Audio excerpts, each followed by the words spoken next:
Today, let's see if Trigger in Zenless Zone 2.2 first half is worth pulling. What the? Typical. Trigger is an off-field breaker character themed around the first Yojin attack.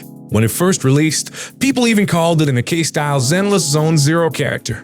Anyway, the big strength of this Yangsan Haiyang Nikkei trigger is, like I said, that it can operate off-field.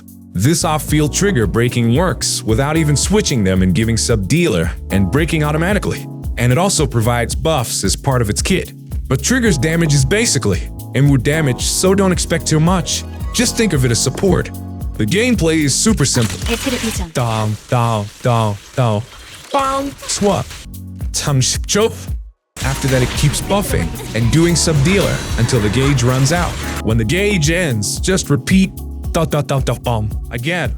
Using E and ultimate doesn't consume gauge and also adds extra Yojin attacks. Because of this, it synergizes well with on-field dealer, and Bamiang Xiang is John not good. So if you want an easy-to-play character and don't have a good breaker or support, it's worth picking up even on rear end. But here's something to keep in mind, in my personal opinion. If you want to use Trigger for a long time, make it more Bamiang So and push its ceiling. It's better to get its Jonmu signature weapon. I'm also a Samic style, so usually I say Jonmu isn't needed. But in this recent's case, without a crit rate, setup is John Na hard. The passive effect is expendable, but since the most critical aspect is its defense reduction, pulling just one copy is still worthwhile. So, if you're only pulling for one copy, I think it's better to Salmak with Nicole instead. But if you really like Trigger and you're A-Rate Duri Wongna, then well, you'll have no choice but to pull at least one copy. Same-star Salmak is good.